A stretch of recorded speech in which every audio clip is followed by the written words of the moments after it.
Class 12th का business studies का chapter controlling.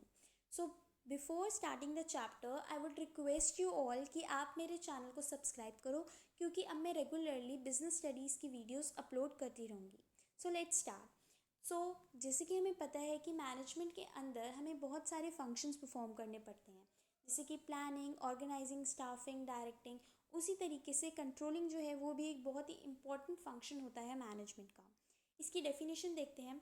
Controlling is the process of comparing the actual performance with standards, finding out deviations if any, and taking the necessary corrective action to prevent the recurrence of these deviations in future. So basically ये एक process होता है जिसके अंदर हम अपनी actual performance, वो performance जो हमने परफॉर्म की है, उसे हम कंपेयर करते हैं अपने स्टैंडर्ड्स के साथ जो हमने पहले ही इस्टेब्लिश कर लिए होते हैं, सेट कर दिए होते हैं, और हम देखते हैं कि उनके बीच में कोई डेविएशंस तो नहीं है।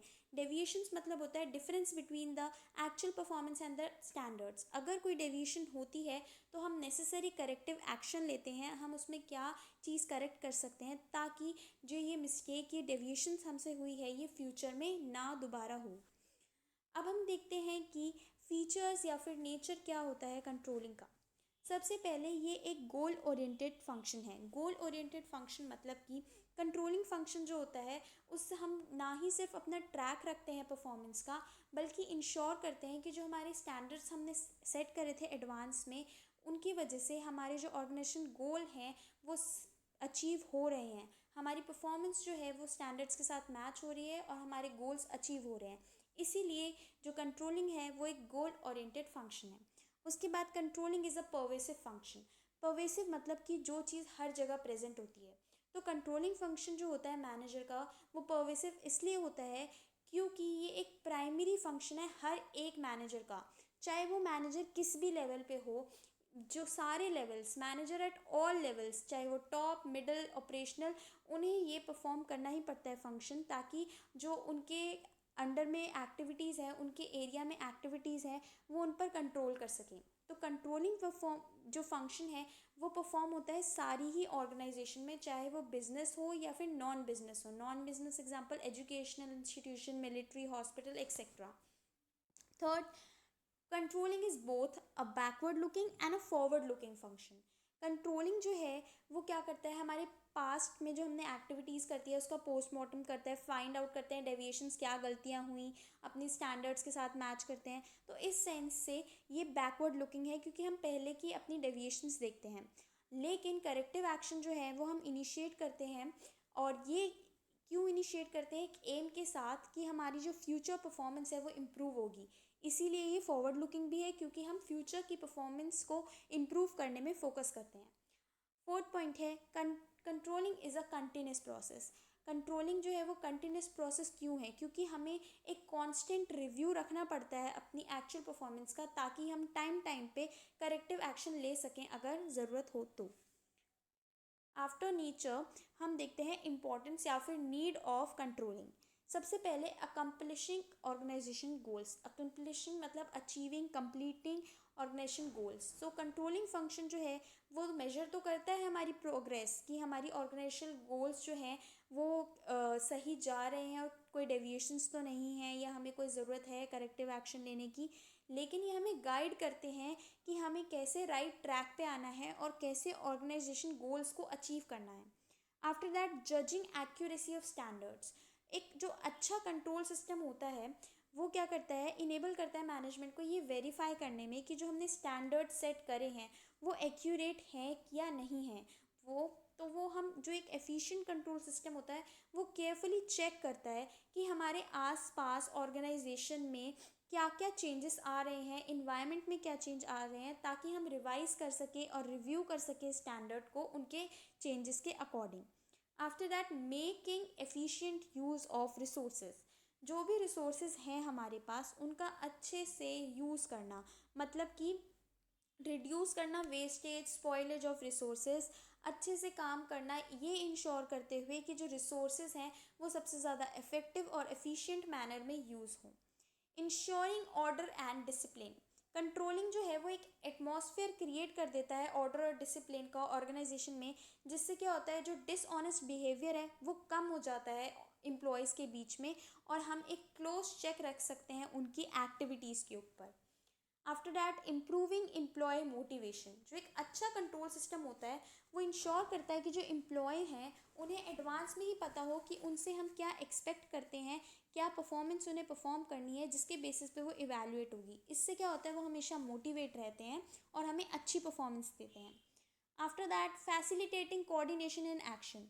कंट्रोलिंग फंक्शन जो है उससे हमें क्या पता चल जाता है, स्टैंडर्ड्स पता चल जाते हैं हर एक डिपार्टमेंट के लिए, हर एक एम्प्लॉय के लिए, ताकि जो हमारी एक्टिविटीज़ हो एक दूसरे के साथ वेल कोऑर्डिनेटेड हो। इससे क्या होता है, हम कोऑर्डिनेशन के साथ अचीव करते हैं ऑर्गेनाइजेशन के गोल्स और ऑब्जेक्टिव्स। अब हम देखते हैं relationship between planning and controlling. Planning and controlling के बीच में क्या रिलेशनशिप है।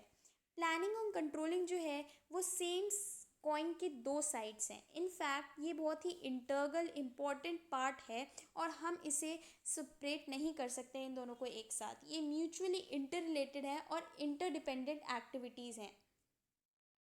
अब हम देखते हैं। सबसे पहले है controlling is blind without planning, because when there is no plan there is no basis of controlling. Obvious सी बात है ये कि अगर कोई प्लान ही नहीं होगा तो हम क्या कंट्रोल करेंगे। कंट्रोलिंग तो हम तभी करेंगे ना जब हमारे पास कुछ स्टैंडर्ड्स होंगे, कुछ प्लानिंग होगी। अगर हमने पहले ही एडवांस में कोई स्टैंडर्ड नहीं सेट करे होंगे तो हमारे पास कुछ भी कंट्रोल करने के लिए नहीं होगा। After that, planning is meaningless without controlling.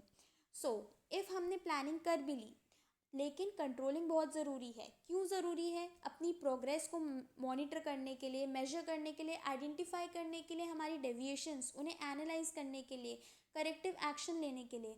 अगर हम ये सब चीज़ें नहीं करेंगे तो हम अपने प्लान्स को सक्सेसफुल नहीं कर सकते। इसलिए प्लानिंग जो है वो मीनिंगलेस है without controlling. After that, planning is perspective where controlling is evaluative. जैसे कि हमें पता है प्लानिंग जो है वो इंटेलेक्चुअल प्रोसेस है। इसमें हमें सोचना पड़ता है, समझना पड़ता है, चीज़ों को एनालाइज करना पड़ता है और उसके बाद हमें एक्शन लेना होता है। वेयर एज जो कंट्रोलिंग है उसके अंदर हमें इवैल्यूएट करना होता है कि जो हमारे डिसीजंस हैं वो ट्रांसलेट हो रहे हैं डिज़ायर्ड एक्शंस में या नहीं। Then planning and controlling both are forward looking functions. दोनों फॉरवर्ड लुकिंग कैसे हैं, सबसे पहले हम प्लानिंग की बात करते हैं। तो प्लान्स जो हैं वो हम प्रिपेयर करते हैं फ्यूचर के लिए, फोरकास्ट करते हैं फ्यूचर की कंडीशन के बारे में। इसीलिए प्लानिंग जो है वो आगे की तरफ देखता है और ये फॉरवर्ड लुकिंग है। कंट्रोलिंग फॉरवर्ड लुकिंग इसलिए है क्योंकि हम करेक्टिव एक्शन लेते हैं ताकि जो हमारा एम है वो होता है इम्प्रूव करना फ्यूचर की performance. After that, controlling and planning both are backward looking. अब हम बैकवर्ड लुकिंग की बात करते हैं तो प्लानिंग बैकवर्ड लुकिंग इसलिए है क्योंकि प्लानिंग जो है वो हम अपने पास की एक्सपीरियंस के अकॉर्डिंग गाइड करके बनाते हैं। और कंट्रोलिंग जो है वो बैकवर्ड लुकिंग इसलिए है क्योंकि कंट्रोलिंग के अंदर हम पोस्टमार्टम करते हैं अपनी पास्ट एक्टिविटीज़ का डेविएशंस ढूंढने के लिए स्टैंडर्ड से। अब हम बात करते हैं कंट्रोलिंग प्रोसेस का और ये लास्ट टॉपिक है इस चैप्टर का। कंट्रोलिंग प्रोसेस, कंट्रोलिंग जो है वो एक सिस्टमैटिक प्रोसेस होता है और उसमें काफ़ी 5-6 स्टेप्स इन्वॉल्व होते हैं, तो हम वो डिस्कस करते हैं। सबसे पहले है सेटिंग परफॉर्मेंस स्टैंडर्ड। सबसे पहले तो हमें अपने स्टैंडर्ड सेट करने पड़ते हैं, क्राइटेरिया बनाना पड़ता है जिस स्टैंडर्ड्स के साथ हम अपनी एक्चुअल परफॉर्मेंस को मेजर करेंगे। तो जो स्टैंडर्ड्स हैं वो क्वालिटेटिव भी हो सकते हैं और क्वांटिटेटिव, दोनों ही टर्म्स में हो सकते हैं। स्टैंडर्ड्स जो होते हैं वो फ्लेक्सिबल होने चाहिए ताकि हम उन्हें मॉडिफाई कर सकें हमें जब भी ज़रूरत पड़े, क्योंकि हमारे आसपास चेंजेस हो सकते हैं। जैसे इंटरनल इन्वायरमेंट में, एक्सटर्नल बिजनेस इन्वायरमेंट में चेंजेस होते हैं, तो उसके अकॉर्डिंग हम अपने स्टैंडर्ड्स को बाद में रिवाइज कर सकते हैं। Then measurement of actual performance. अब हमारी जो एक्चुअल परफॉर्मेंस है हमें उसे मेजर करना होता है। तो परफॉर्मेंस जो है वो मेजर होनी चाहिए सेम यूनिट में जिस यूनिट में हमने स्टैंडर्ड्स को सेट किया है। इससे कंपैरिजन जो है वो ईजी हो जाएगा। अब हमने स्टैंडर्ड्स को एक्चुअल परफॉर्मेंस को मेजर भी कर लिया और स्टैंडर्ड्स भी सेट कर लिए। अब हम इन दोनों चीज़ों को कंपेयर करेंगे। Actual performance is compared with standards. किस लिए हम कंपेयर करते हैं, ताकि हम डेविएशंस ढूंढ सकें। जैसे कि मैंने बताया डेविएशंस होता है difference between the actual performance and standard. इससे क्या होता है, जो कंपैरिजन जो होता है वो ईजियर होता है जब हमारे स्टैंडर्ड्स क्वांटिटेटिव टर्म्स में होते हैं। अब बात करते हैं फोर्थ स्टेप की, जो है एनालाइजिंग डेविएशन। डेविएशन जो होते हैं मतलब जो भी डिफरेंस होता है हमारी परफॉर्मेंस के बीच में, उससे हमें उसे फाइंड आउट करते हैं, आइडेंटिफाई करते हैं और देखते हैं उसका रीज़न क्या था, उसका कॉज क्या था। सो हम डेविएशंस ढूंढने के बाद हम देखते हैं कि हमें क्या चीज़ें करनी होगी ताकि हम उस डेविएशंस को इम्प्रूव कर सकें, वो आगे ना हो। So while finding the deviations, हम ये देखते हैं कि क्या क्या डेविएशंस हैं जिन पे हमें ध्यान देना होगा, और क्या क्या ऐसी डेविएशंस हैं जो इनसिग्निफिकेंट एरियाज़ में हैं और हम इग्नोर कर सकते हैं। So critical point control, critical point control हमें क्या कहता है कि हमें जो की रिजल्ट एरियाज़ हैं जो कि हमारे ऑर्गेनाइजेशन के सक्सेस के लिए बहुत ही क्रिटिकल हैं, हमें उस पर ध्यान देना चाहिए। क्योंकि हर एक एक्टिविटी पे हम ऑर्गेनाइजेशन के ध्यान नहीं रख सकते, उस वो ना ही इकोनॉमिकल है, ना ही हम ये इजी है कि हमारी एक्टिविटी हर एक एक्टिविटी पे चेक रख सकें। इसीलिए हम क्रिटिकल पॉइंट्स पे ध्यान रखते हैं, क्योंकि जो सारी ऑर्गेनाइजेशन है वो क्रिटिकल पॉइंट पे डिपेंड करती है। अगर वो गलत होंगे तो पूरी एंटायर ऑर्गेनाइजेशन सफ़र करेगी। अब है management by exception. Management by exception हमें क्या कहता है, an attempt to control everything result in controlling nothing.